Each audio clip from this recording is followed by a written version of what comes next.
Hello everyone, my name is Blue Dragon from the Fib Lab community, and I'm here with one of our super active members, Eclipse Nova, who's very sophisticated in navigating daily business in TradingView. So we wanted to make a tutorial about some basic things and how to navigate your TradingView app, how to organize your charts, explain some basics about the UI, and yeah, we just bounce questions around and explain like everything that comes to our mind.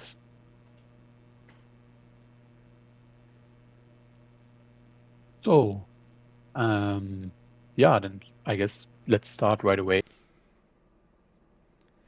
Before we jump into the charts, it would probably be useful to look into some of the global settings that TradingView provides. Now, these can be changed or kept the same across a lot of your charts, so you can kind of find a setup that works for you and then apply it across every chart that you look at in TradingView.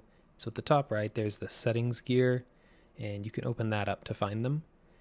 So the first options are for your candles. So I set mine to a grayscale muted tone, so I keep it monochrome. I like to keep my levels and trends that I'm going to be drawing on the chart and my indicators all in color. And this helps me to at least view my candles, know which ones are in accumulation or distribution, and to more focus on my levels and my strategy rather than the color of the candles. So a lot of people like to change their colors from the default green and red to avoid any kind of psychological implications of seeing red and green on the screen, since they're pretty strong colors with a lot of associations in the brain already. So if you want to change them, the left column will be your accumulation candles where the price is going up, and the right side would be your distribution candles where the price is going down. So you can set them all to whatever colors you like and change the body and wick if you care for that. And you can also change your time zone here. So UTC might be useful if you're working with different markets and communicating with others about the charts or timing of things. Otherwise, you could set it to your local time zone, or you could set it to like the New York session if that's where you primarily trade. And then you can also find your time zone down here if you want to edit it. And the next options for settings is your status line. So that's this area here at the top left. You can change how much is shown, like if it's just the ticker or description, and then some other values that are up here, like your open, high, low, close. I've turned off volume and last day, but you might have those on by default. And then these options here, when you have indicators over here, some of them will trail a lot of text really far across the screen, so turning some of these options off could shorten them for you. So if you have them open, they're not cluttering up your screen with more text. And then next, this scales and lines option. A lot of this can control how values and different areas of the UI are shown. So one I like to turn off is this name over here. I already know what chart I'm looking at, so turning off the symbol name over here reduces that visual clutter. But I still like to see this line across that shows where current price is in case I'm looking backwards to see if it's about to hit any prior levels that I saw that were created backwards in time. Next one is your canvas. So this is going to be the background of the UI that your candles are sitting on. I prefer a solid background with my monochrome color scheme. You can turn off the grid lines if you want. I just keep them on. You can turn off some other areas over here, so some of your navigation and pane buttons.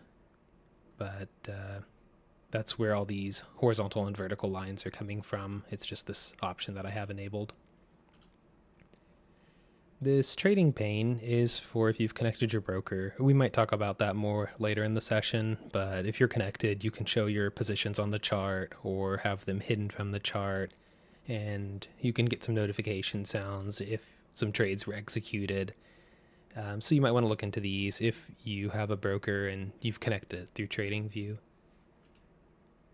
These are some global options for alerts. So if you want lines to show up on the chart when you've set an alert, or if you want to change the global volume, I found it really loud by default, so I turned it down quite a bit. So it's less ear piercing with some of those default noises. In the events, this is if you want to see some of the icons that'll show up down here. So they'll sometimes have economic events that are coming up to let you know what date they're going to happen at and what time. So if it's something that you think might affect your trade, you get a little visual indicator there to check it out. And then if you've gotten all your candle settings, everything how you like it, you could save this as a template and just give it a name. We're going to talk about layouts later, but throughout all of your layouts for which charts you want to view and how you want to organize them, you could have a couple different color schemes if you want, and then you could swap through them based on what kind of charting you're trying to do, if you want different colored candles or other settings, depending on how you want to organize your charts. So I've just canceled that, so it just took off all the settings I did, went back to my normal color scheme. So now that we've gone over some of those global sessions, let's go ahead and get started. Start right away with some basics like adding something to the watch list or check out the watch list on the right side of the TradingView app and show you like a basic Bitcoin chart. Okay, so over here on the right, you can select this little drop-down icon. It'll open up your watch list. I have a bunch in here, but yours will have a couple defaults in there. So I'll just start off by creating a new one. So you can create a new one, give it a name, and then now it's blank. So you can start adding some symbols. So here's the Bitcoin symbol. So I chose the .p for perpetual futures trading. If you're trading spot, you'll want the regular one. So now I've added that. It's shown up here on my watch list, and then maybe I want Sol also. So now that's on my watch list. And then once... Hey, what does that little P mean? Sorry? The P on the token? Yeah, in the search bar. Yeah, the P version is for perpetual futures versus the normal spot feed. So these two feeds differ a little bit because they're different financial instruments. So if you're trading perps, you'll want to use the .p, and if you're just trading spot, you'll want to use a regular chart. And it's helpful if you use the same chart for the exchange you're using. So if you're on Coinbase, you'll want to choose a Coinbase version. You can also go here to searches. So maybe if you're on BitGet, you can just click that and it'll show you all of the feeds that BitGet gives you.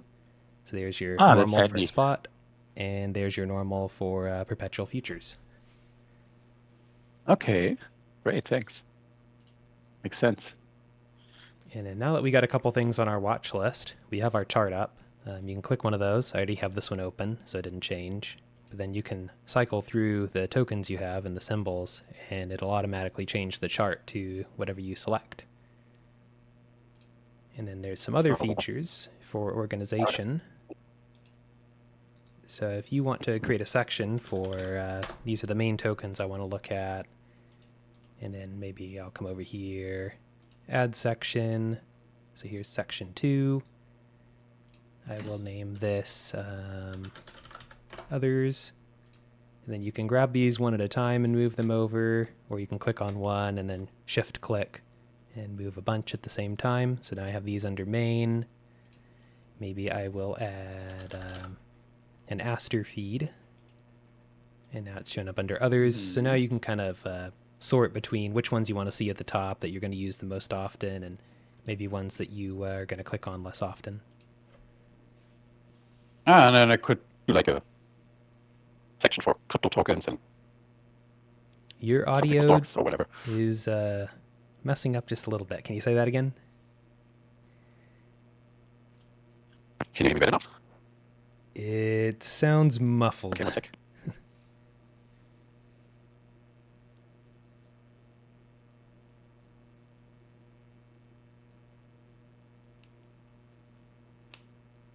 Hello, hello. Is that better now? Yes. So what was your question? Okay. Sorry. I was asking so I could basically then organize the watch list, and if I add crypto tokens, one thing, and then could have something else for stocks maybe, and then something else. Yeah, we could add just another section here for stocks. Get these back in the right location. And then there's not just crypto feeds, although you can select just crypto to narrow it down, but I can also come over here for stocks. And then search, or Tesla was already there. So I'll choose the NASDAQ version. Come back over here, make sure it's under stocks. If I want to sort that, maybe at the top, I can move these around. Okay, yeah, that's very, very handy. And can you make the sidebar a bit bigger in case there's like, Yeah, you can come over and just drag like if this, you can't make read it it very well? as big as what works for you. Okay, great. So there are multiple columns. So what are those? I mean, last and change percentage makes sense. Are there more options? I think you can come up to this drop down if you want to see volume or the extended hours pricing, and add a little description if you want. Okay. But if you want that, you'll have to change your column size if you want to see the rest. I typically just keep it on ticker only. It's a little bit easier to manage. Yeah, makes sense. Okay, cool. It's pretty easy. All right, what would you like to know next? So like on the top side of the app, there on the TradingView app, there's like all sorts of time frames, like 30 seconds, 1 minute, and 3 minute. How does that work, and how do I get them? Okay, so these are all the time frames that I have selected as favorites. So if you just started using TradingView, you'll have a subset. You won't have as many as I do. But if you want to add them, or to start out with the ones that are there, you just click on them. So this is the daily. I already have that up. You just click the 4 hour. Now I'm on the 4 hour chart, the 1 hour, 15-minute, so on. So if you want to add something that you don't see here, because you probably don't have the 1 month or the 3 month, if you want to start out, so you just click this little drop down. If it's already here, you can just click on it. So maybe I want to see the 20 day, and then there it is. Or if you want to add a custom one that you don't see here yet, like maybe I want to see the 72 minute. I just type that in, I can add it, there it is, I can click on it and see the 72 minute. Now, if I go back through these other time frames, my 72 minute will stay up here for some time until I start using other time frames, and it might disappear. But if that's one that I'm going to use really often, I can come over here, add it to favorites, and then it'll sort it within the time frames that are already up there. And then now it'll always be here, basically bookmarked for me. Oh, so I don't even have to sort it. It will just put in order. Yep. According to the length of the time frame. Okay. And cool, great. Then what's the symbol to the very right next to the, this one? So this is your candle These tiny settings. candles, what do they do? You can change them from normal candles to bars or volume candles. And then there's some other areas if you just want to make them as steps. So there's a lot of customization you can do depending on how you want your candles to look, or if you like to use Heikinashi candles, you can do that as well.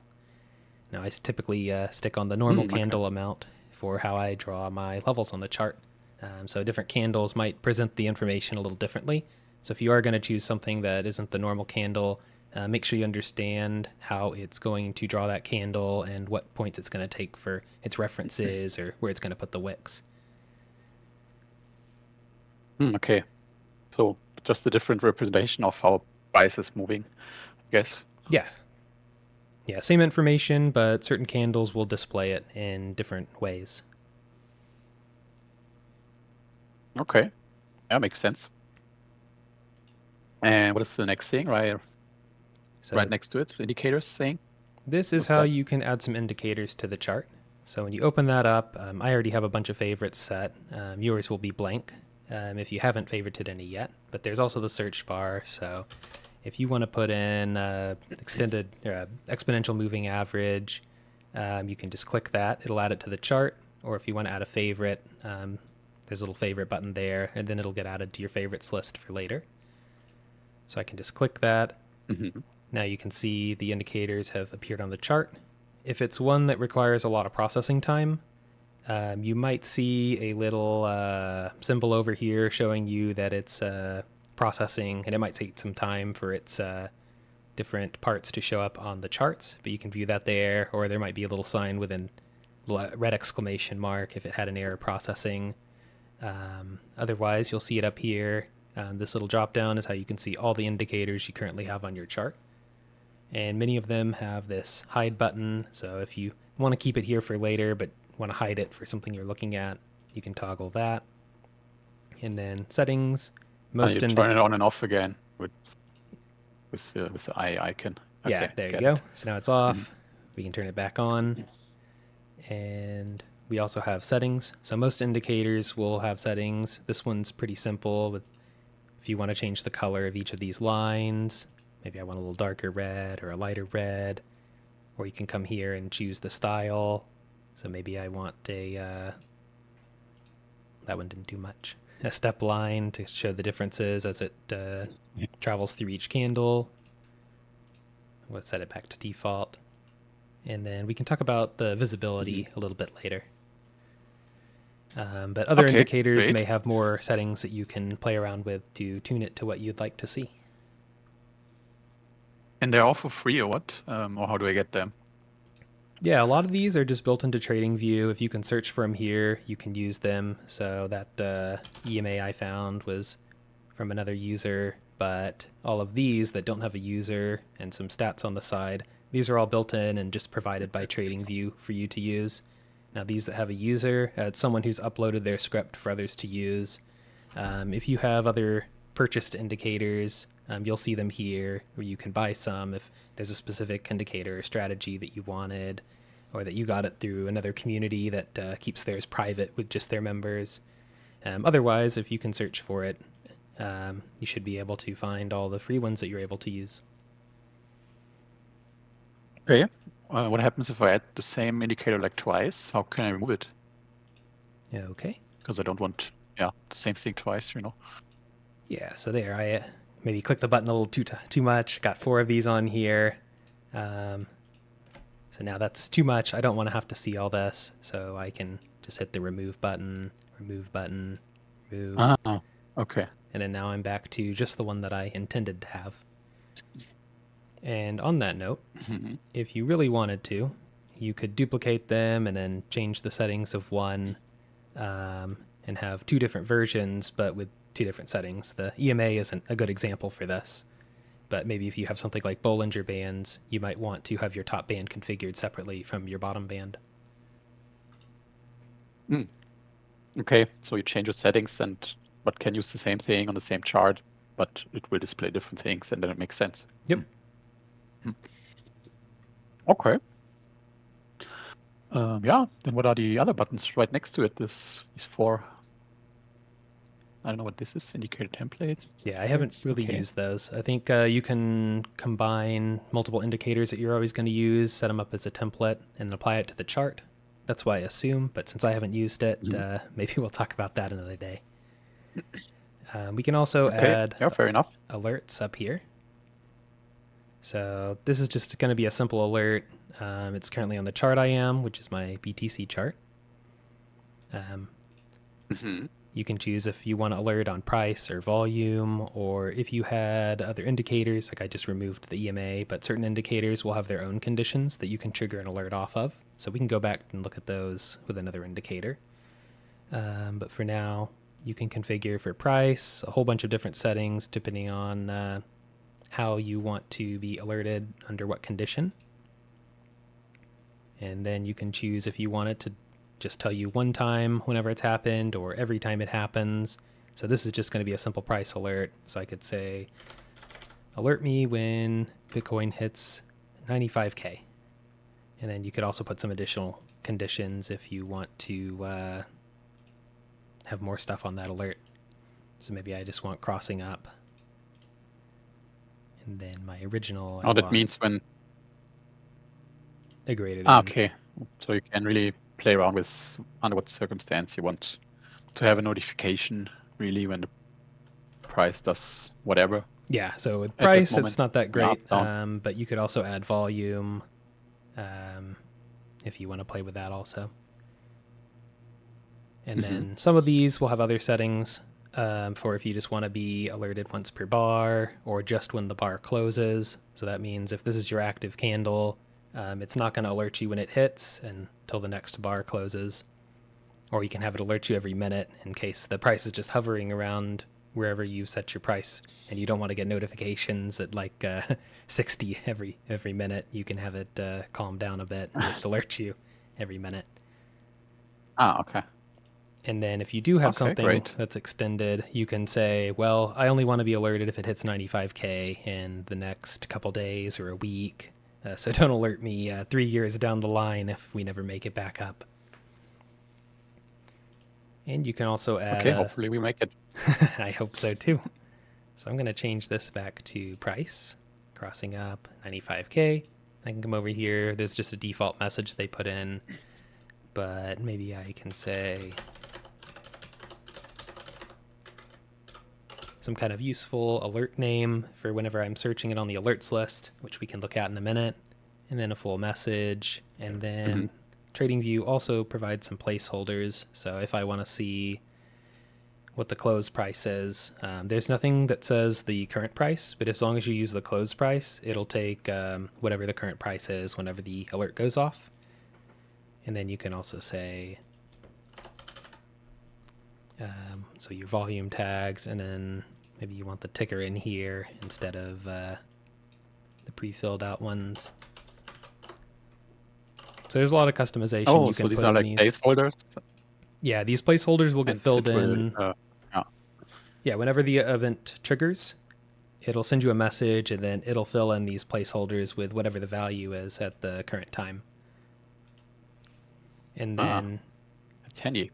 over here on notifications, you can choose if you just want a notification when you're in the app, either on mobile, or if you want it to send you an email, or the toast notification. That'll pop up in one of these corners if you're watching the web view.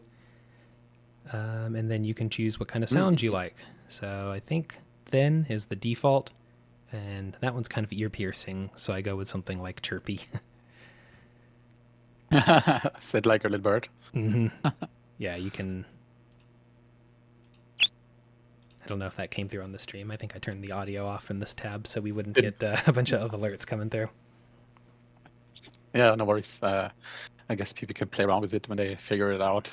And then when you're happy, you just click create. And then you can come over to the right side over here, alerts. I can look for that one I just made, look at BTC, and then I can pause it if I am done with it and I don't want to have to hear from it again, or I can start it back up again. And then I can come back and edit if I thought, oh, well, maybe this information wasn't quite what I need. I can update it, change all the settings that we just set when we first set it up. And then there's also some filters. And it will even show a line on the chart when you pause it and started it again. Yeah, whenever you have a price I guess, notification, it'll show up here. I think there's a way to... It's another setting we can go over later, but you can hide those from the chart if you want to. But if you're looking through all your alerts, I have a bunch of old ones that I set up. Some of them I don't use anymore. But you can come to this filter and say, I only want the active ones, or I want to see the inactive ones. Maybe I can go through and just delete them all, clean up my alerts. And then you can also search by type. So if this is a price alert, or maybe a watch list alert we can talk about too, or one on indicators, I think going to show up under technicals. Okay.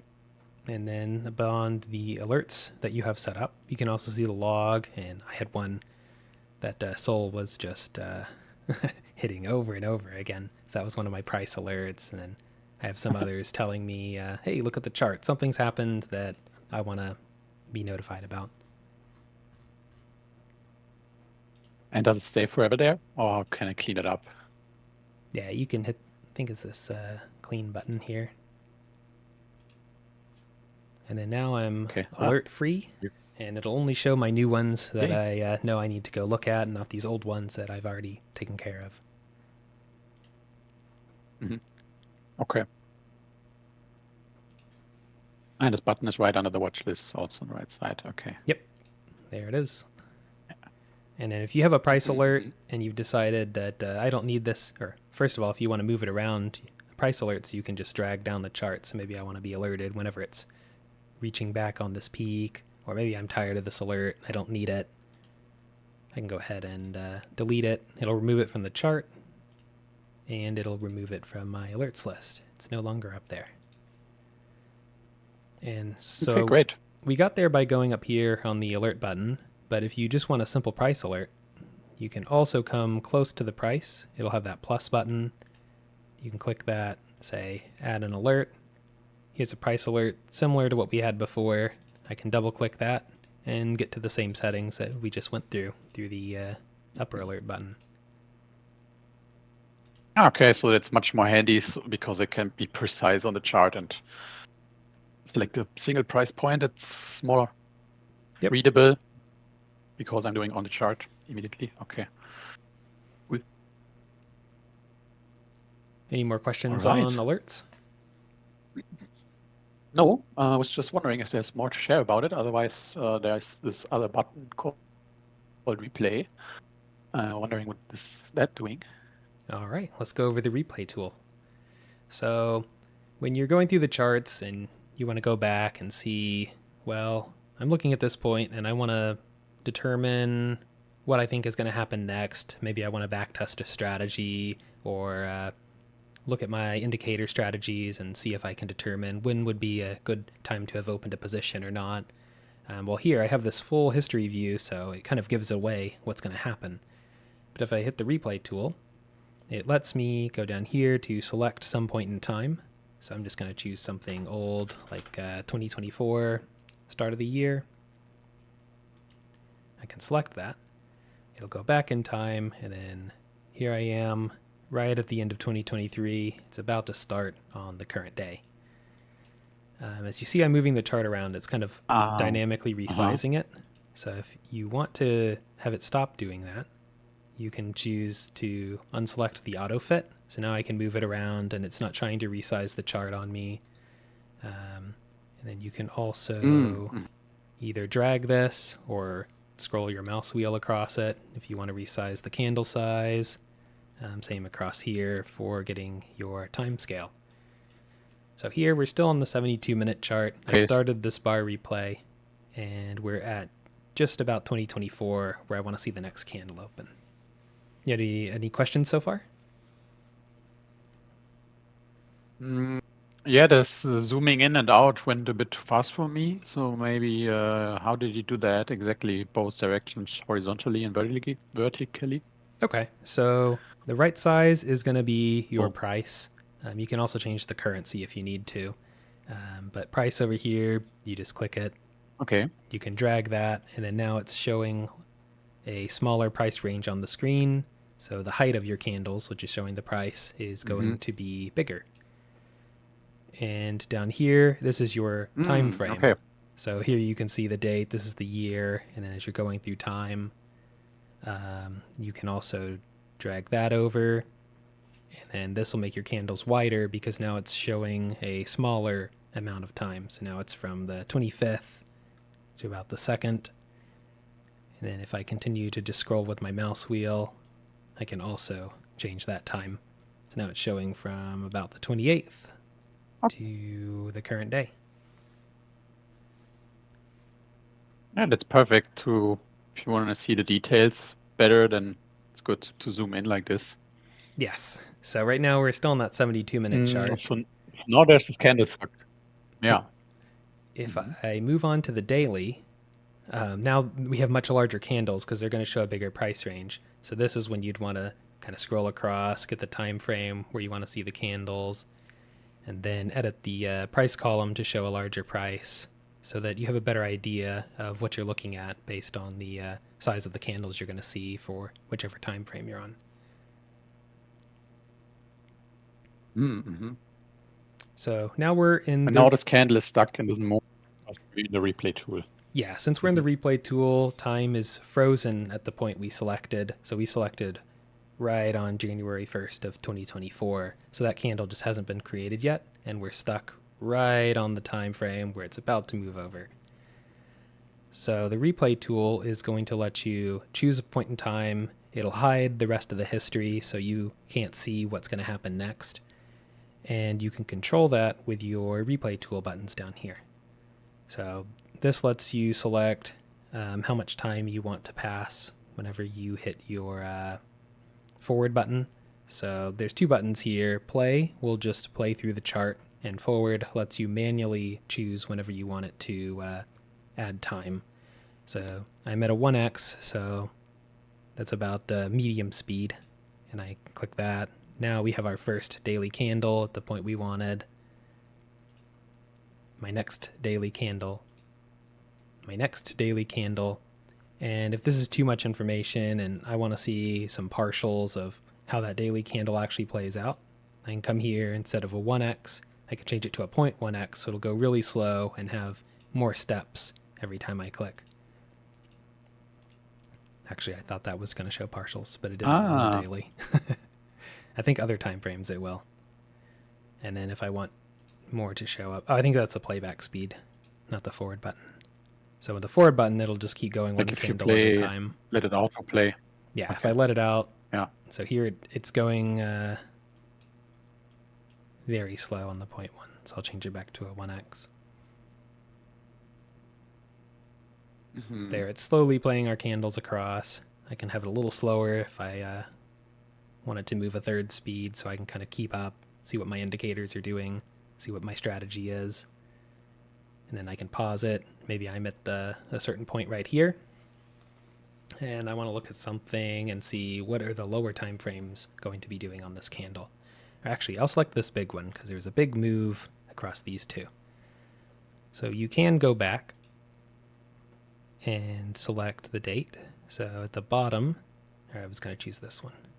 I can see it's January 11th. So I can go back to January 11th.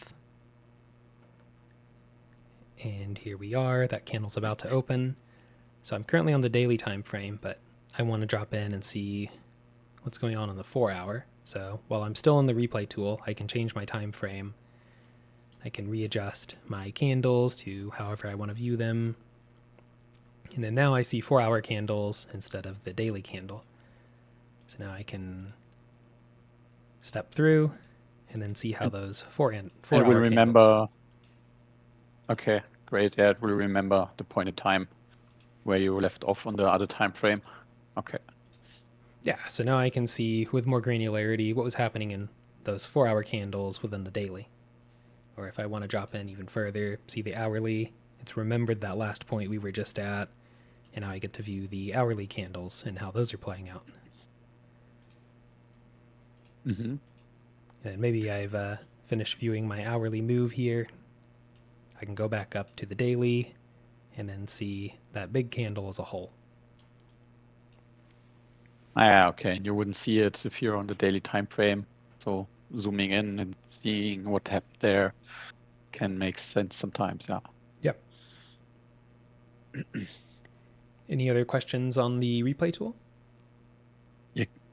Can I select like candles directly, or do I have to select the date all the time? Yeah, you should be able to select the candles directly. Let's see. Where is my anchor? Yeah, here. I was on the select date by default, so I can choose select bar. And now I want to go back in time. I'll say to this low point. Now I've gone back in time, can adjust my view so it's easier to see. And then I could start my replay from there. And if I want that's very easy. If I Like want to go cutting back off to this candle, it's already on the candle, or they call it bar mode. So instead of the date, since I already had it selected, now I can just select another candle and go back through. Okay. And then keep going back and forth as much as you want. Play, go back, play, go back. Okay. Exactly. Interesting. Okay. What else do we get there? What are the other buttons to the very right? I guess the first one is like an undo and redo, like in every software, but further to the right. So over here we have layouts. So layouts can be Uh-huh. pretty useful. They act as a container for all of the states that you've left your charts in. So right now I've just created one called blank, but you can come here, create a new layout, give it a name. I'll call it new layout, and then I'll just open it here. So here's a new layout. It started the same token, but I can come back here and select whatever I want to use. And then now all of my changes in here are going to be saved in this new layout. So I can click save or Control S, and I can go back and add an indicator. I'll choose that EMA again. And now it's just been added. I can save that. Now it's saved in this layout. And then here's the undo button. That'll undo those changes of me adding the indicator. So my indicator's here. I can undo it. It's gone away. Okay. I can redo to add it back out, and that'll work with any kind of drawing or settings you put on the chart. Even if you change the token, you can use your undo to go back. And a layout. So when I misclick to delete an indicator, then I can also undo it, and then it comes back into the layout. Yeah, so if you've messed up, even I think indicator settings, you can still undo to get them back to what you originally had. Great. And all of that is saved in this layout. So even if I change the token, it's still saved in this layout. So a layout isn't dedicated to a specific symbol. You can open multiple symbols within your layout and track them all. So I had this EMA added, and you can see that when I was on BTC, it was up there, and now I've changed to ETH, and it's kept my same indicators on there as I go through different symbols on the charts. So this is the same search you just had like when we were on the watch list earlier? How did you do that? So here I was just clicking the symbol name up here, and then I can go through the search again. When I was on the watch list, I was clicking from this plus button. It brings up the same search menu, just from a different location. But also, if I'm searching here, choosing layouts on my chart, I thought you could add it. I think this button here, you can at least flag it. I don't think you can add it to the watch list from this search, but I can flag that as something I want to show up at the top whenever I'm going back through looking for symbols. Yeah, I guess there was this plus missing on the right side in the watch list. There's one to say added. Yeah, the watch list will add that because you're already in your watch list view, so it knows that that's probably where you want to send this symbol. Mm-hmm. And while we have the watch list up, so we're in our new layout, I can also go through my tokens here in the watch list, and they stay in this same layout, so I can just kind of scroll through and quickly look through and see, okay, where are all my indicators? What are the candles doing? Without having to have a single layout for everything. So I'd still recommend having a single layout if you plan to put a lot of indicators or a lot of drawings on the chart for a specific token. But if you just want a quick, I have one called Untitled that I'd use, and I just search through a lot of tokens and keep it in that same layout container because I'm only looking at one at a time. But something like BTC or Sol that I look at really often, I have a dedicated layout that I just use for that token. Okay.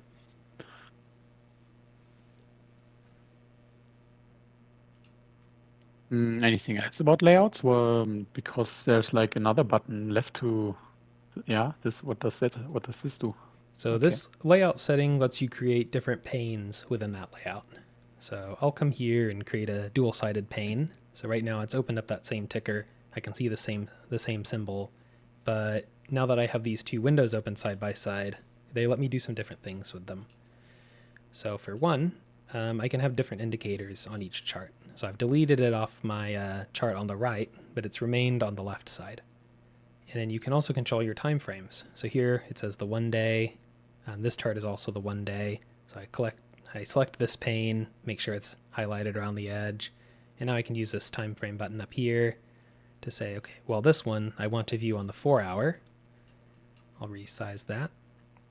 And then this one stays on the daily. or I can also select from here and put in a specific interval. So maybe I want to look at the 4 hour and the 15 minute.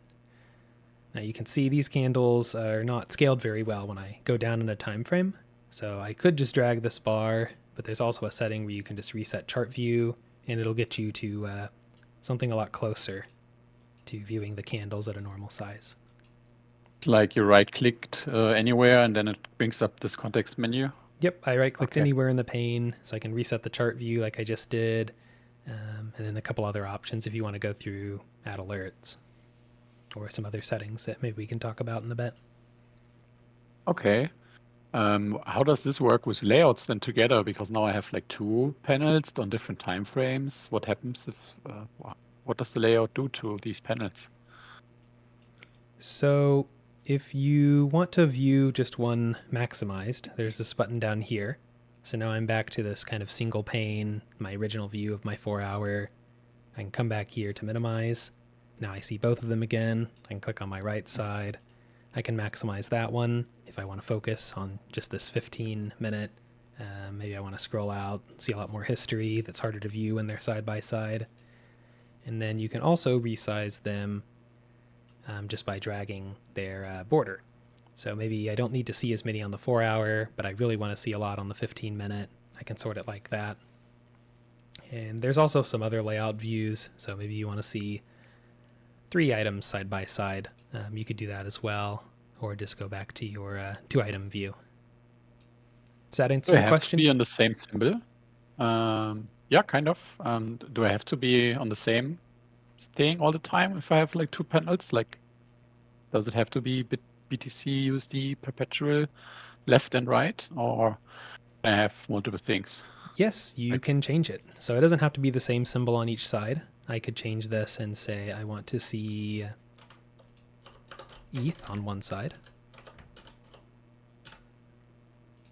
So now I've changed it up here to just select this pane's symbol. And then this pane still has my BTC, but maybe I want to change that too. So now it's still on the 4 hour. Now it's on the Sol chart. This one's still on the 15 minute on the ETH chart. And then I can still move those around. So maybe I want to see the daily on both of these charts. Okay, that's perfect, because if I want to watch Bitcoin, and mostly Bitcoin drives most things, then I can watch like Solana or another token at the same time while Bitcoin is moving. Yeah, it's really helpful to be able to see 2 tokens if you want to watch both of them on the same screen. Do you have any other questions on layouts that you'd like to go over? There were like a couple of settings down the list. If you do the pop-up again, when you click the drop-down next to a new layout. The layout setup? This one, I mean. Yeah, Okay. there was like exactly down there. So some of the What do they do? settings you can put on here will sync it across. So right now, this is mostly independent. I can move around, change different time frames. I have different tokens on here.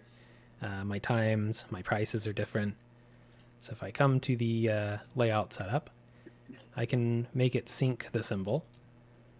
So now they're both on BTC. So this was my active pane. So when I said sync, it selected my active symbol and moved it over here. So now they're going to stay on the same symbol. So if I just change one, it automatically changes on the other chart. So this is helpful if you always want to see the same token across. There's the 4 hour, and then this side has the daily. I can keep going through my tokens, or maybe I want to scroll through what was on my watch list. Both are staying on the same token. So it works together with the watch list. Yep. That's handy again, yeah. And then you can also have the same interval. So as I'm scrolling through, I think, let's double check what this says before I go over it. So intervals are synced. Oh, yes, that's the time frames up here. So now they're both on the daily. If I switch to the hour, they're both on the hour. So in this case, you might want to turn off the symbol sync. I'll leave BTC on this side, go to another symbol over here. And then now whenever I change my time frame, so going to the daily, They're both on different symbols now, but they're both going to stay on the same time frame that I want to look at. Okay, yeah, that makes sense also. Not so much together, I guess, if you activate symbol and interval, but I don't know, maybe. Why would it make sense? Can you draw like different things, or you could still add different indicators, right? Yeah, you could still do that. So now I have my token and time frame. This side has the EMA. Maybe this time I want to put a SMA, moving average. And then I can see the differences between these two different indicators on same token, same time frame. So now if I want to go to BTC or change it down to the 4-hour, everything, all of my settings are staying synced on each side. So I'm viewing the same chart, but with different indicators. Mm-hmm. Okay, makes sense, yeah. And then we can also sync the time across both charts. So here I'm still on the 4-hour. Let me take off intervals so I can make them on different time frames. So I have the daily on the left side, my 4-hour on the right side, and I expected it to sync the time across.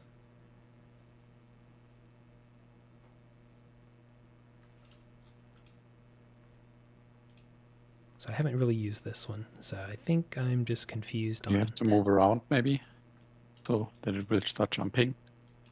But it shows the crosshair at the better. Yeah, the crosshair is synced through this other option. So if I don't want my crosshair to appear, now it's independent. It's only on this chart, and now it's only on this chart. But when I sync it, I can... there's my daily going across, and I have all these extra lines on this side, so it's a little more confusing to see. But here I can go back to my 4-hour, and then now my daily will show me exactly what daily candle these 4 hours are in. So every 6 of these 4 hours will be in a new daily candle. Okay. Or I can see where the start of my daily is. I'll choose this candle. Now I can see on my right side that it was December 31st. So I can go over here, December 31st. That'll be the start of my next daily candle. Mm-hmm. Look how beautiful Bitcoin interacted with all those averages. Mm-hmm. So date range, what does that do? So this is what I thought time was going to do.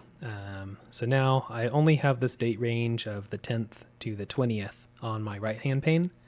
So I've changed that. Now it's from the beginning of 2026 till now. So now my left side is only showing beginning of 2026 till now.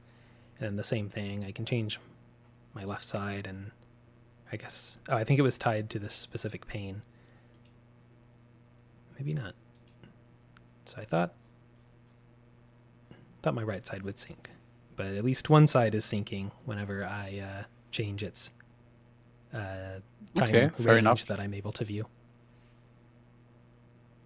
It's then also easier for tracking if you move around a lot, and yeah, it will select the same time frame and time range as it's called there. So you don't have to find yourself on the other layout where it is. Mm-hmm. Anything else you'd like to go over on layouts? Can you open that drop down again? The tiny arrow thing. Oops. So what do we have there? Oops. I got to go back. There's so this is the layout that I started with when we started the video. So it's all blank. But here's the new layout that we were just working on. So you can see how it saved all my settings. It saved my panes. So I can go to different layouts and use them for different strategies or looking at different things. And then this container with all the symbols I've been looking at, all the indicators I've applied, the different panes I've opened, that'll stay synced to this specific named layout. That saves a lot of time then. You don't have to put everything in and out and do one panel or 2 or 3. Yeah, it certainly does. You don't have to keep setting things up every time you want to look at the charts. Yeah. Not to make copies, as you can see. I mean, very basic, right? And then edit the other layout if you have something similar going on. Mm-hmm. Yeah, so if you have a bunch of indicators, your panes are all set up like you like, you can just make a copy and then I can call this one New Layout 2. So this one's open in another tab because I left that button on. But now I can make changes here, like delete this indicator off, save it on New Layout 2. I'll close that. I can go back to New Layout 1, and my indicator's still there because they were saved under different areas. So now I can switch between them. Here's where I've removed my indicator on Layout 2. I can go back to Layout 1, and it's kept its same settings. Will it also take over the settings from the indicator that you explained earlier? Like if I put something into a layout and play around with one of those indicators with settings and then save it? Yeah, so I can come over here, click the settings. Maybe I just want to go with these colors across the top instead of the default. Now I can save that, or maybe I hate these colors. I can't tell what they're representing. I can use my undo button, and I did that 4 times for each of the 4 edits I did, so I remembered each one that I did. But I can save that in my layout, and then as you see, it only affected the indicator on this pane. My indicator on the right pane wasn't changed. So I can go back to Layout 2. It has the original settings where I didn't modify anything. I can go back to my layout that we've been editing, and my changes are still there. It was all saved. Okay, great. So again, time saver. Certainly. And I think other than open layout, you can see all the different layouts you've been using. You can favorite them if you want to sort by when you've last used them, or sort by their name, or just search. So I can say new layout, and there's the 2 we've just been working with. I can favorite them or delete them if I don't need that layout anymore. But which one will show up in this dropdown? Because some have a star and some not. Yeah, the star is favorites. I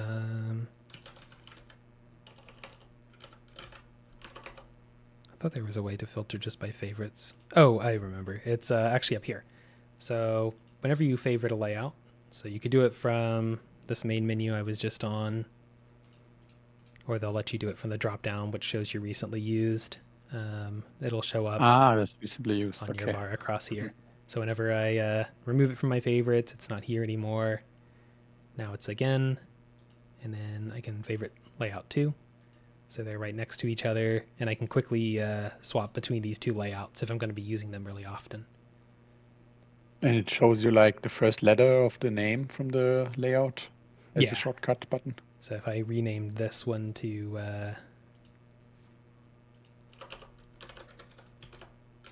maybe second layout, now I have 2. Okay. I can go back to my old one.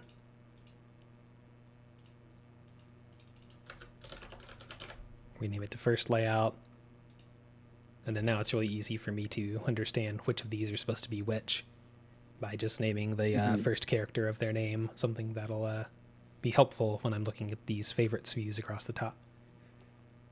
Okay. Huge thing. If you want to draw out a lot, test out a lot, you can just come back to whatever you had, like any time before. Mm-hmm.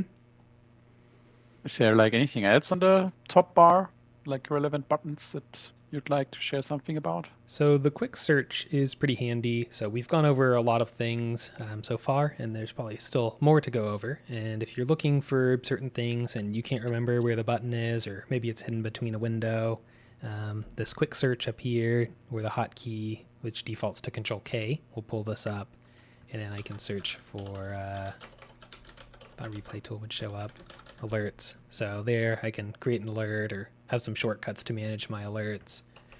Or maybe we haven't really gone over these drawings yet, but when we get there, maybe I want to draw a horizontal line and I can't remember which of these menus it's going to be on. I can search for it here. There's my horizontal options. Or maybe I want to look for a Fibonacci retracement tool. If I don't remember where it is over here, I can use the quick search to find it. Mm-hmm. So it's like a global search, or can I also search indicators there? Or I think it's just how does a that work for global layout? search, but you can look for the indicator button to take you to the page we found up here. Okay. Which It does finds you bring the button UI. this brings up another thing of indicators. So something like the RSID for divergence is going to work a little differently. So we can see it only showed up on this left pane where we added it. If I want it on the right pane, I'd have to add it again. So I'm going to focus on the left one for now, maximize this so we just see our one pane. So the RSID, you don't see it up here because it's opened up its own pane for its own data. It's not going to draw on top of your main candles. So down here is where I can see its indicator settings. I can double click or hit the settings to modify however I want it to look. And it'll keep these separate, but you can still resize them, but they'll stay on this pane together. And if this goes away and you can't find it, it's probably because your main drop-down control is up here. So whenever I hide those, it also hides the one down here. So I can't find its settings anymore unless I go up to my main pane and click the drop down. Now I can get back to it. And then if you want... Okay, but they're separated, right? So you cannot put them together if I want to have everything in one panel. Some you can put together. See if I can find that button. I think I might be able to...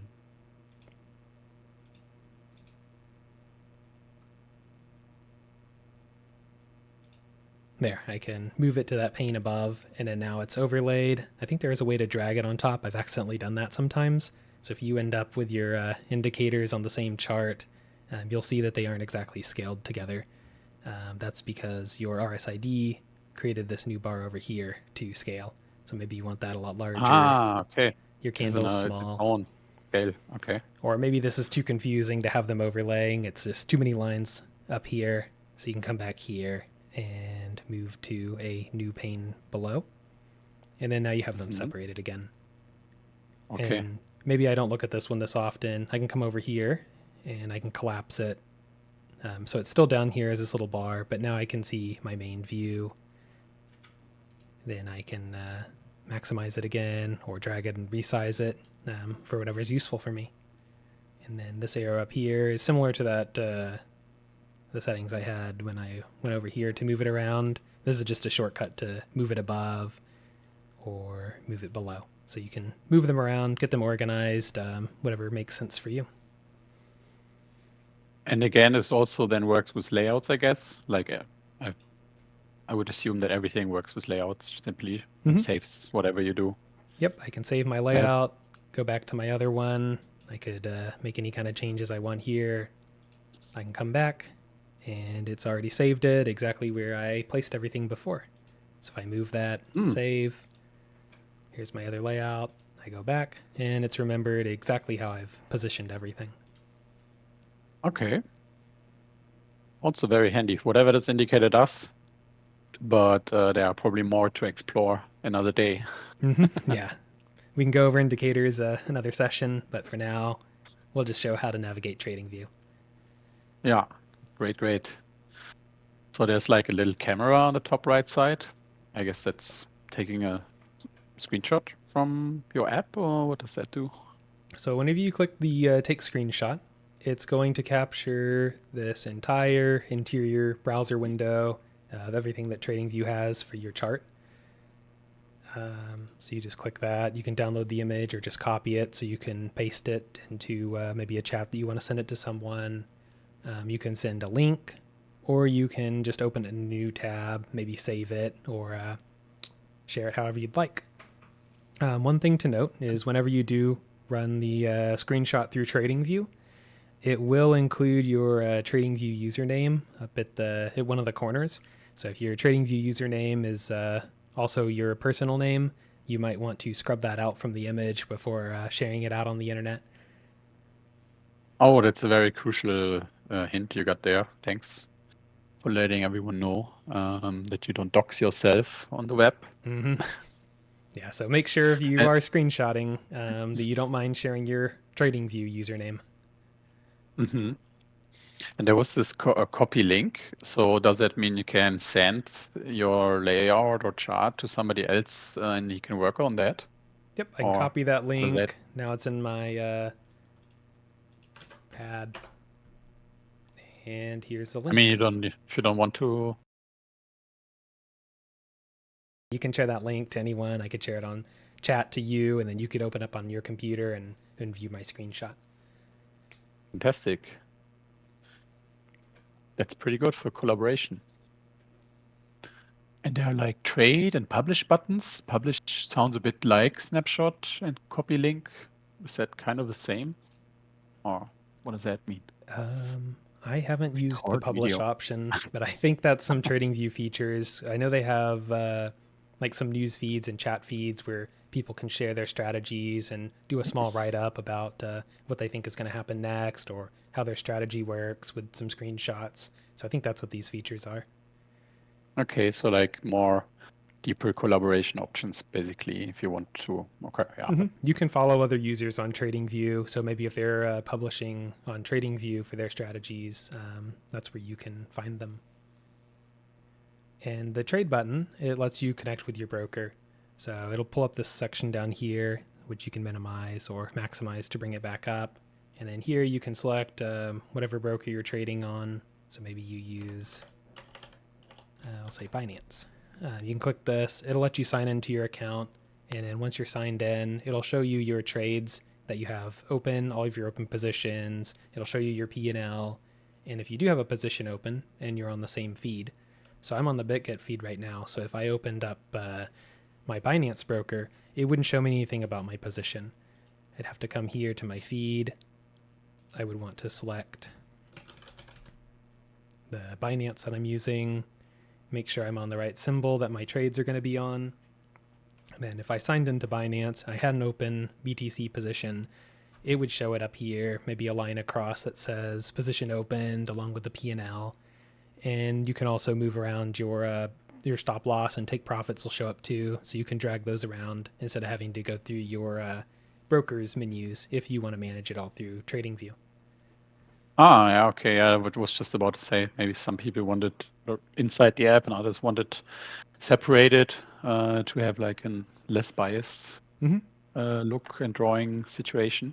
Yeah, sometimes the brokers don't have the fully featured trading view, so it's easier to manage everything from here if you want. And that's what these buy and sell buttons do. If you are attached to your broker, these buy and sell buttons will. Yeah, they're not going to do anything because I'm not signed into anything. But you could do some spot buy and sells without having to change your browser, go log into the broker. You could do a lot from TradingView if you want to manage your trades that way. Mm-hmm.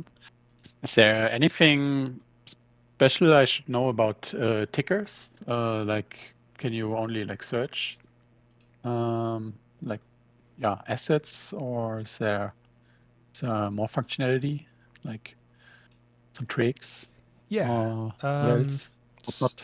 So besides this, the regular tickers like BTC or Sol, there's some more aggregate tickers. So one is totals, which isn't going to show up under Binance. So here you can see total market cap of crypto.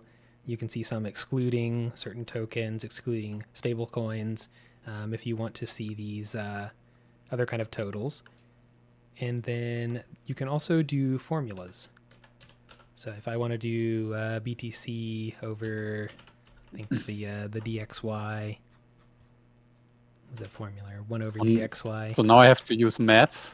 I'm out of school. You don't have to, but if you want to, the features are here. So I can input this formula, hit enter, and then you can see my formula is over here, and then that's what it's displaying on this chart. So if I also set my other pane to the daily. Ah, okay, and it shows it even in the corner to tell me like that I'm on like a formula thing.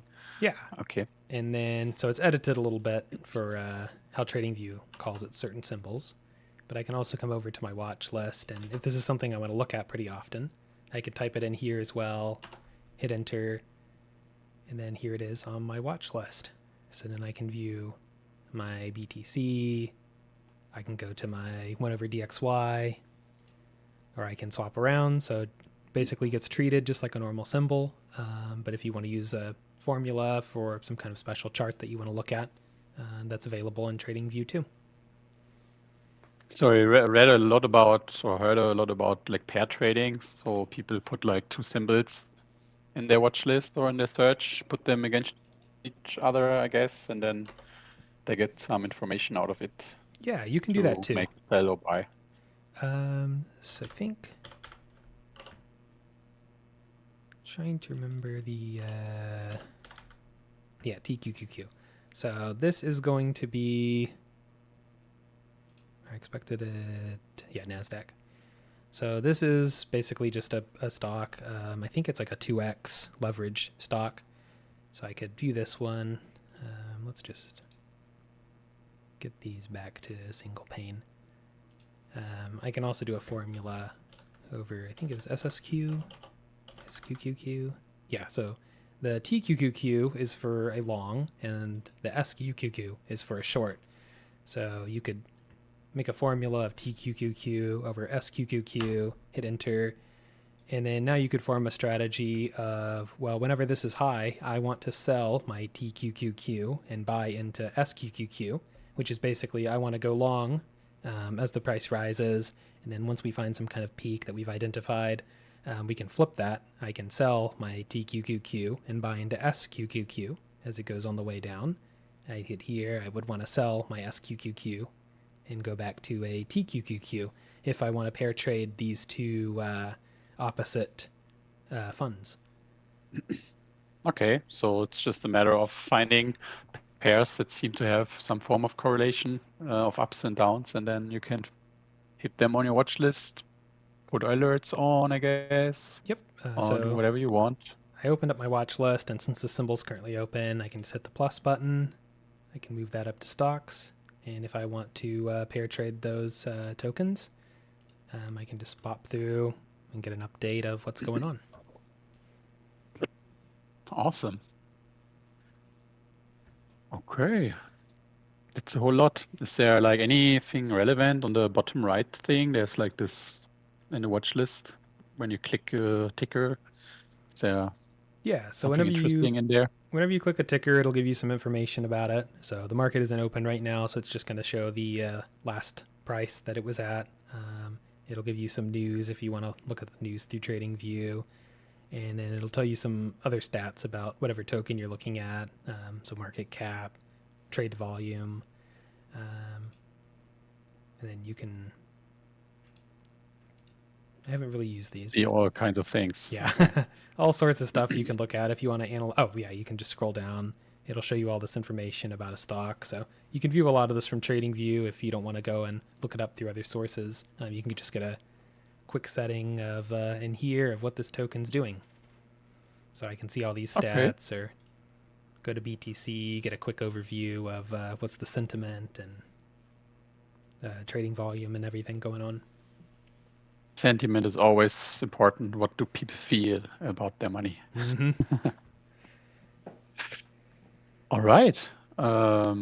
Anything else of what we talked about already you would like to share something specific about? Because we're going for like an hour already. I don't know if you are open for a new chapter otherwise, because there's like a whole bar on the left side to explore, I guess, which is its own story arc, I'm afraid. Yeah, I could stay for a bit and talk about all these things on the left chart. I think the drawings are pretty important. So if you'd like to continue, we could go forward with that.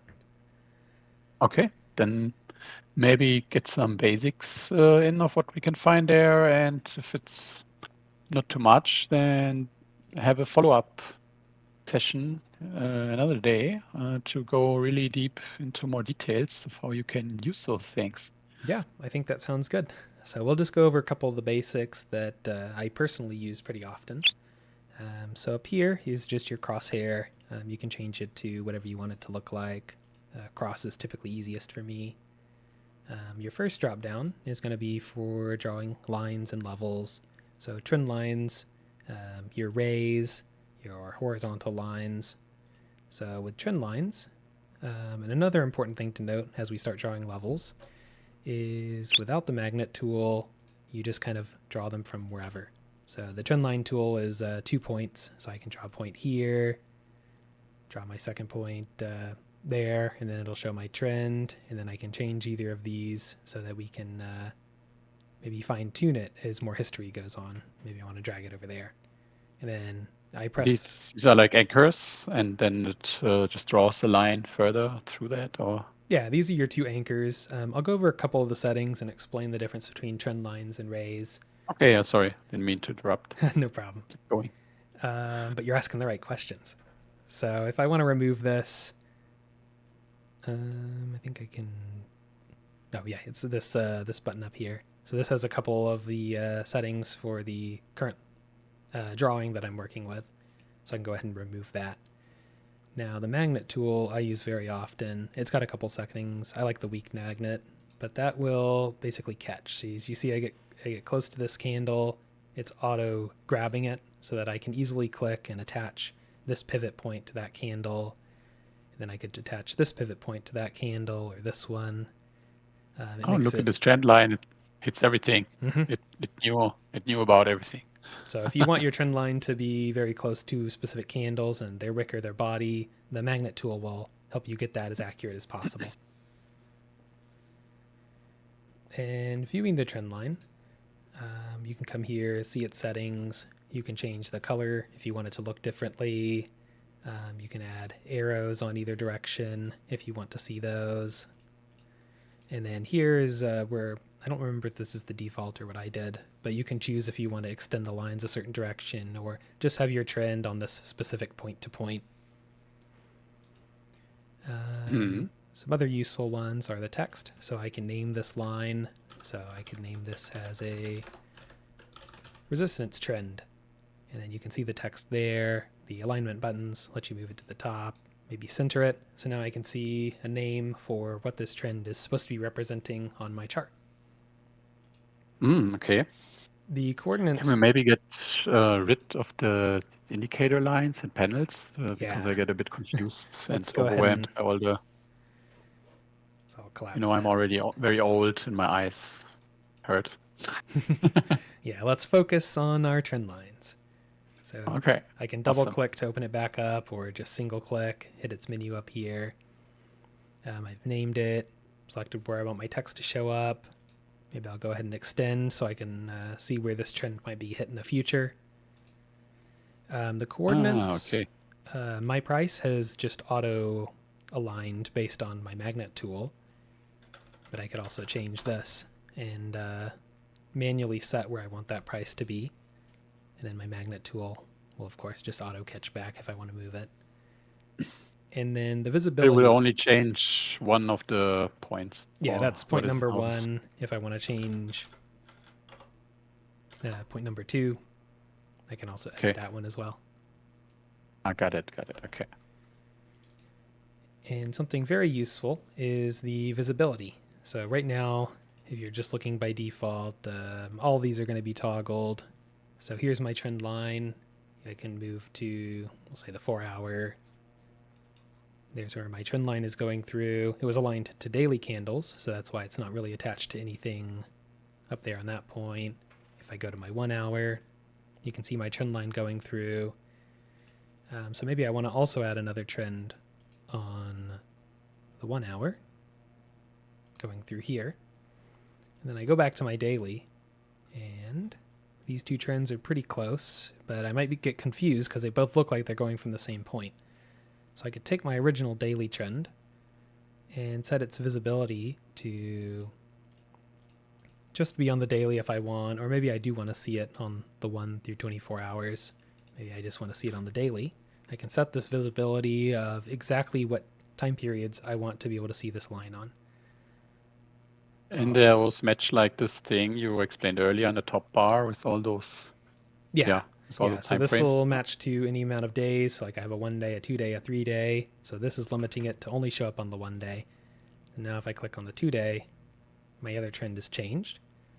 Now the line is gone. And then I'm going back to the hour chart. Here's that second line I drew.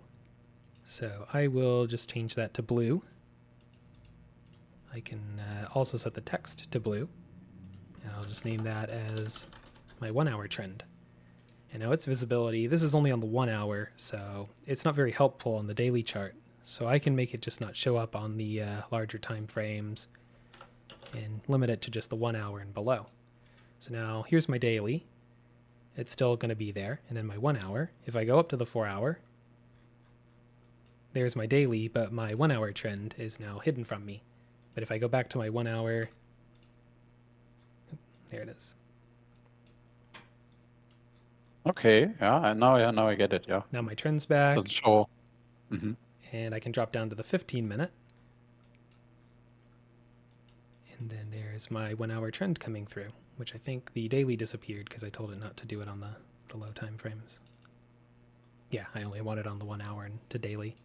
Then if I go up to something higher, like the 2-day, which is excluded from both, it's now hidden my trend. So I could technically set up a trend line over every time frame if I wanted it and isolate it to just that time frame if I'm looking at a lot of multi-day things, or maybe the everything on my 1 hour chart. Since there's so much happening, I could have many trends, and then it just gets too confusing if I have 15-minute trends, hour trends, 4-hour trends, and daily trends all together.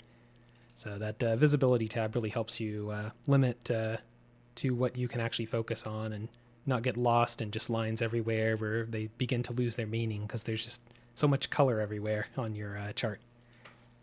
True.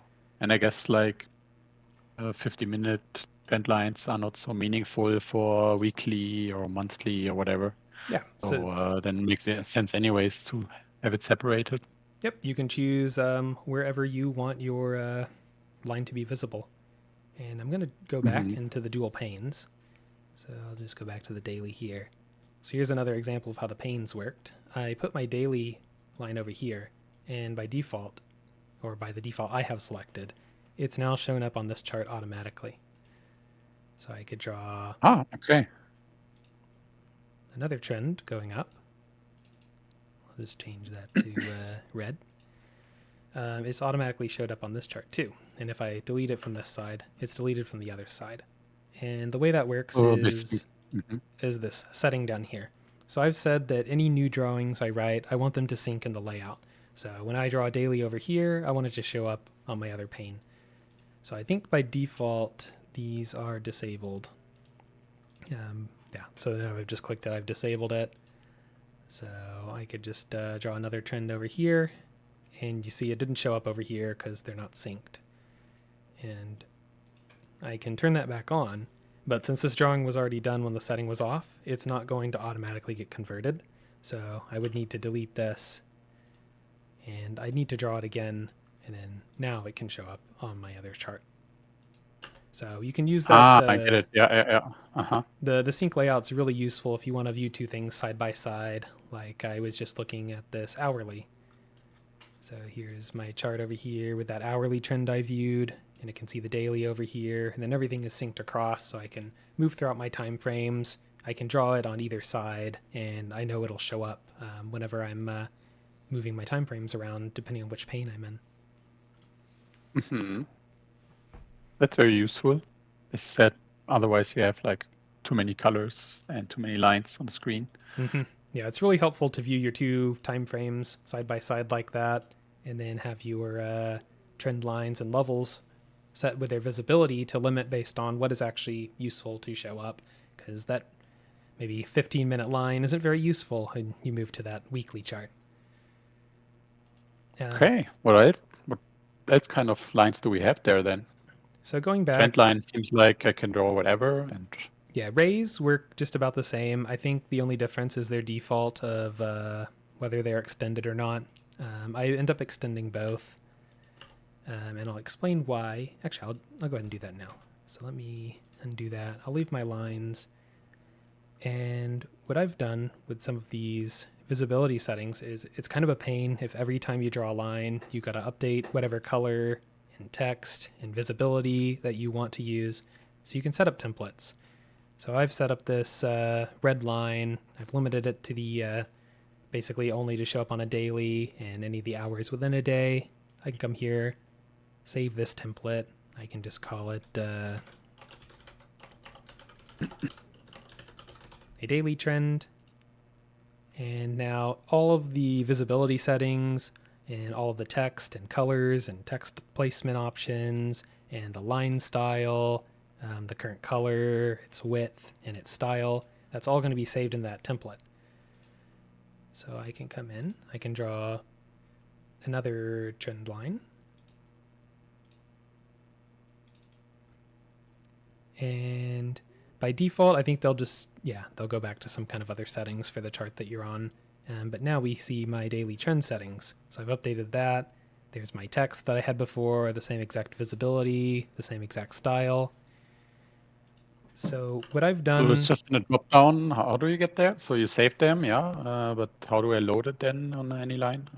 so I just drew a new line. I go down to template. This is where I saved it. And then here are other templates that I currently have. So there's my daily trend that Oh, I it's just down the saved. list. Okay. And then Mm-hmm. if I change the text and say, well, maybe I want my daily trend to be a lot thicker, maybe a dashed line, I can save as and choose the same name. And it'll make sure I want to override it. And I can say yes. And then now I've updated that same template with a new value. So I could go to one of my previous lines and just use my template to get all the same settings across them. Mm-hmm. Now, Once again, huge time saver. If you set it up once, you find some templates that you like for dotted lines, thickness, color, time frame, and whatnot. Then putting new ones later on the chart is much quicker. exactly. So going back to the indicator view, you can draw on indicators panes as well. So Oh, while I drew uh-huh. some trend lines up here, I could also draw some trend lines on this RSI. And I'm going to open up its settings here. I don't want it to have these extra plotted lines. I'll just get those out of the way so we can just see mine. And then I've set up some templates here that you saw on my trend line. So these are specifically for different RSI timeframes. So if I'm drawing on the daily RSI, I only want to see it on the daily because the RSI doesn't it's not relevant across any other time frames than what you're currently looking at. And then I have a 4-hour, and I use my trend line tool across the 4-hour. I can double click that, come back here, select my 4-hour. So now I have a different color that I use for the 4-hour and different visibility settings to limit it to just the 4-hour. And that's how I use trend lines. Now I mentioned that trend lines and rays are about the same. So I use them both extended to the right. So that's where it'll show, instead of just this pivot, it'll keep extending on so you can see where the trend might be hit in the future. So I use my trend lines on the RSI values, and I use rays for my candlestick For the price. drawings. Mm-hmm. Mm-hmm. And the reason I do this is because I have a lot of templates saved. So these are all basically just relevant to RSID. So I just sort it where I use the trend line extended with RSID. And then I use the ray, which has templates for if I want 1-day range trends and trends, or 1 hour or 1 month, because these settings are all the same. If I have a 1-day trend that I want to use, I use different visibility settings. I'll view it basically one major time frame up. So I want to see it on the weekly, and then I want to see it on all the time frames lower. Where RSI, I need it locked to just show that 1-day time frame. So just to keep it organized, I use rays with extended lines for my candlestick trends, and then I use the other trend line for my indicator trends. Because the information on the indicators for your purpose doesn't make sense to be cross time frame, and yeah, you separate it that way because it's just relevant for each of the time frames individually Yeah, with those exactly. templates. And helps me keep my templates a little more organized. So now I only see these when I want to look at candlesticks on my rays. And on trends, I only see what's relevant to what I want to put over here on my RSI divergence indicator. Mm-hmm. And similar to the trend lines, you also have rays and horizontal lines. They work about the same. So horizontal line, you can just place, it'll go completely across the chart. Basically, there's no settings. It'll always extend right, always extend left. You can set some text on there just like the others, or fine tune it to a specific value if you want. I'll take that off the chart. And then you also have horizontal rays. So maybe I'll choose a level up here. I can have my magnet tool helps me attach it to the candle. Basically the same settings that we saw with the horizontal line. You can lock it in if you want, if you weren't using the magnet tool or had a specific price level you wanted to set it at. You can add some text. So I'll just name this as resistance. And then you can also choose your text placement like we did before.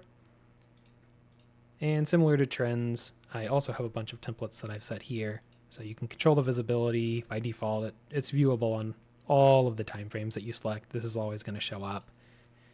But I'll say, since I'm on the 4-hour chart right now, I want to use my defaults for 4-hour break level.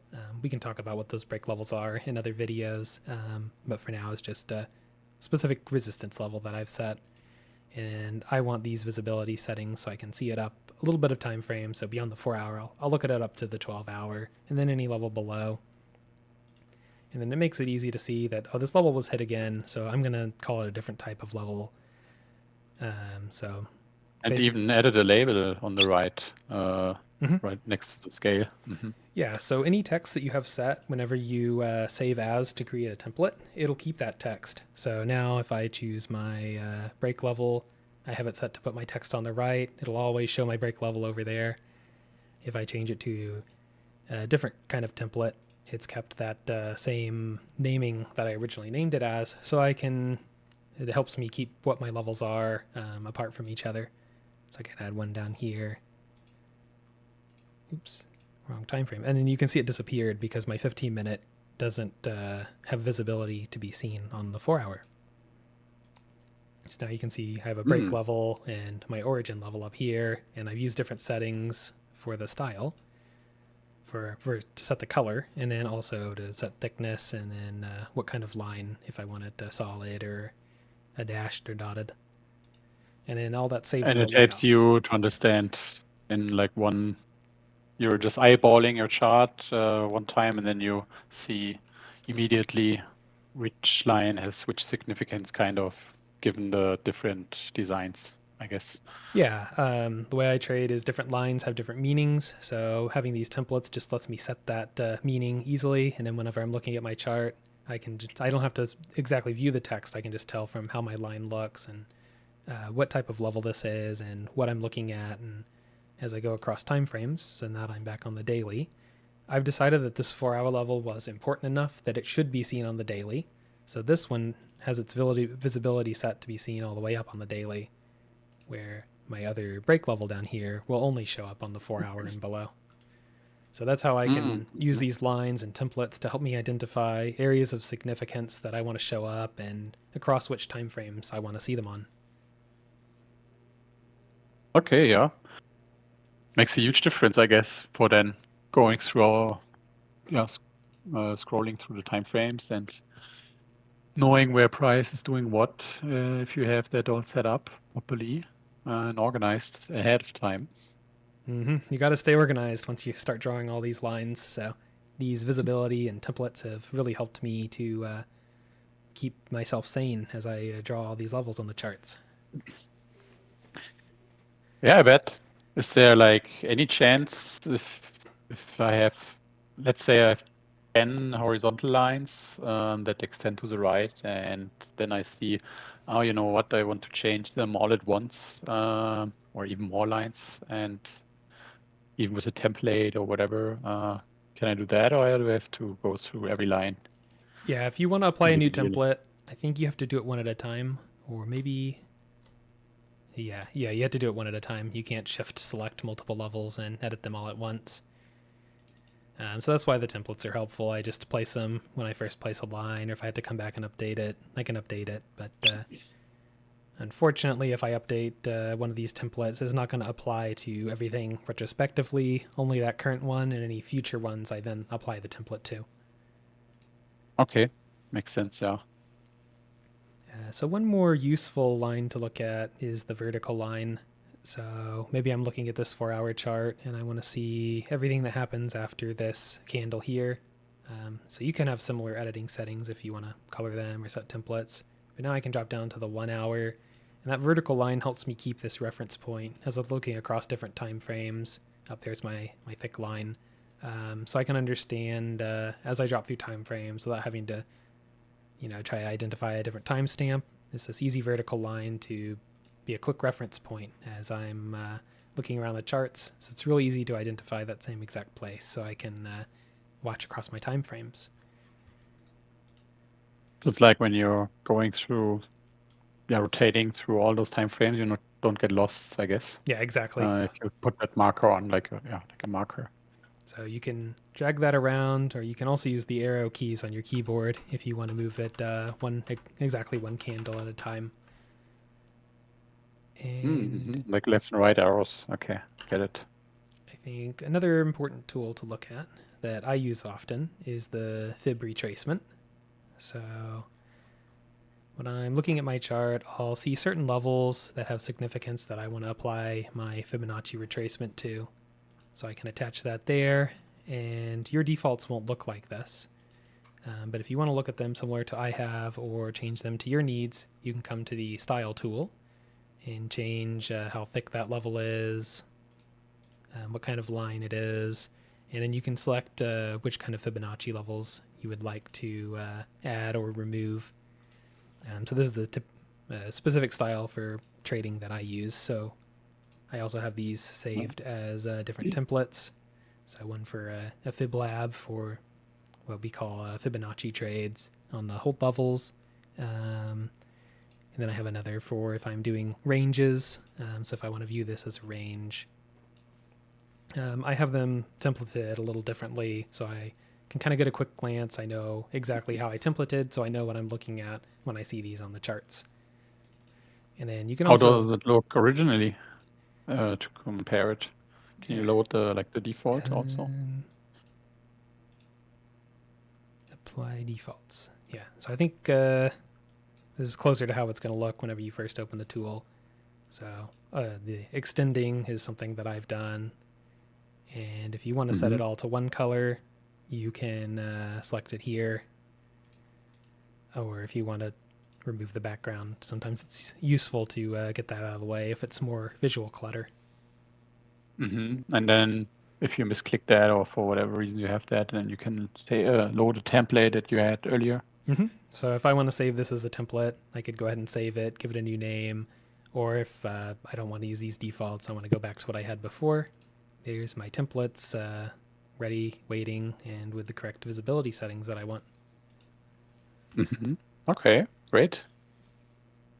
And maybe one more that we might want to look at is a price range. So if you want to see the difference between, how big this drop was to here, let me go back over that. So down here, it's this one. So I can go here to a price range and pull that up. And then here it tells me that was a 15% move from that peak to that lower wick. And it tells me it happened in $17,000 drop that just happened there. So that can be useful if you're looking for trades and you want to know, well, is this percent move worth it? Because this one certainly looks worth it if you caught that move. But if you're just going down to here, you can decide, okay, maybe a 3.5%. Do I want to take that trade? Do I not want to take that trade? It can be helpful to visualize it and get a quick view of what that trade is going to look like.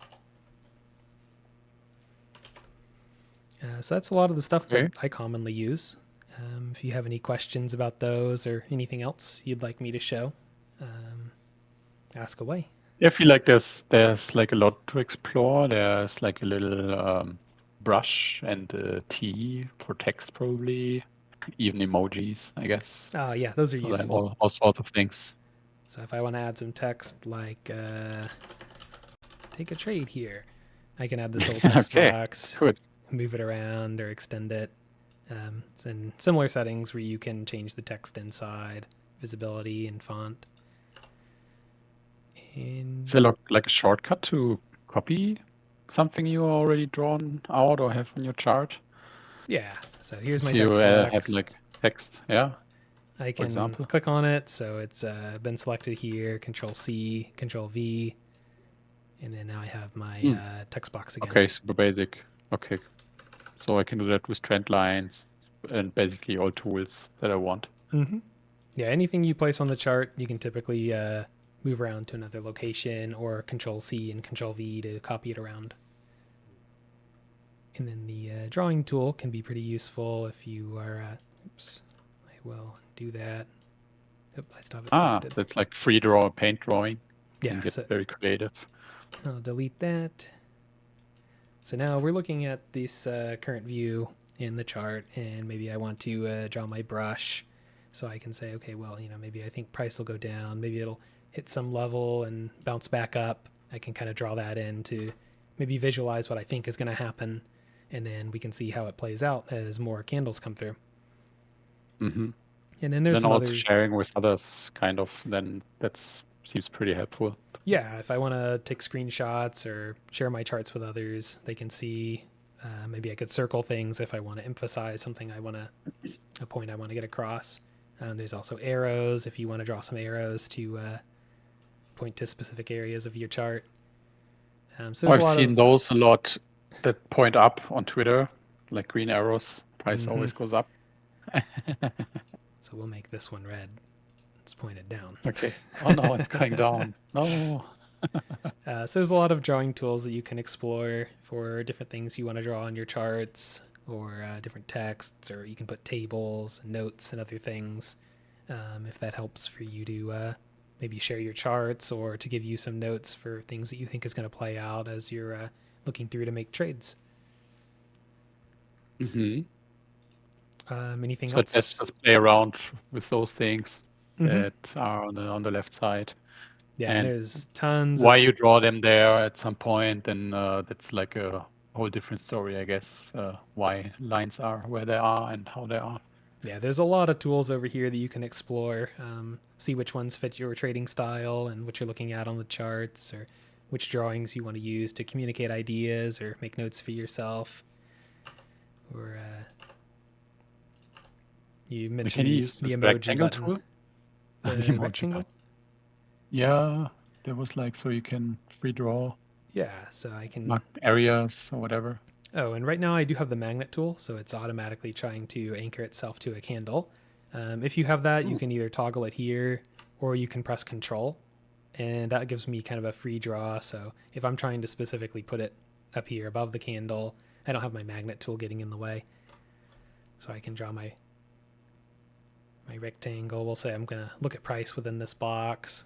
Similar settings to what we looked at before, where you can set backgrounds or set your colors of what you want to have your boxes at. And you could also set your visibility. So if I want to draw a box around here, I could drop into a lower time frame. Oops. So since I just accidentally moved that box, you can press the undo button to get it back. And then now I have that Mhm. box I drew on the daily, and I can see how my hourly chart is interacting with it. Yeah, and with something like this, mark different areas like sell here if price goes there, or buy here, like Mm-hmm. all this lower area. If you're not super sure of where it lands by the dollar, then maybe a rectangle will help you to mark like a buy zone or a sell zone Yeah, rather than a direct price, right? exactly. It just helps emphasize a certain area that you want to look at, or see if price enters or exits. Mm-hmm. Is there like any other tool you use during your daily business that you would like to share about? I think we've covered most of the stuff that I use all the time.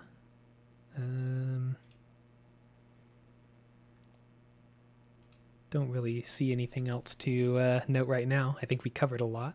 And I guess so. I hope I'm not leaving something out, but I think we covered enough to get people going. Yeah, I guess we should then wait for some feedback and see if people have more specific questions about the UI and how organizing the charts works. But that was already super helpful. I see you're very sophisticated, very passionate about getting the lines right. Well, thanks for sharing all of this. It was a lot to digest. I probably have to rewatch it, but that's what the recording is for, right? So Yeah, you're welcome. Glad I could share. If you or anyone has questions, feel free to reach out, talk in the comments, or come to the Discord and we can provide more information. And if there's anything else you'd like to see that we didn't cover here, I'm happy to do another session. All right, fantastic. Then thanks for taking your time, Eclipse Nova. You're welcome. Always Thanks for having pleasure. me. Yeah. And to everyone, if you want to hang out and chat about charts throughout your day or have questions, feel free to join the Discord. It's free. It's just easily findable under discord.gg/fiblab. I will add the link also down in the comments or in the description. And yeah, if you have any feedback, questions, hit them down below or just join the Discord and ask right away. Other than that, thank you very much. And yeah, see you in chat and maybe on another session anytime soon.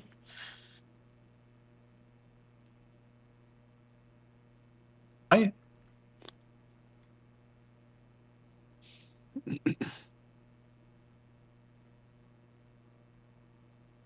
All right.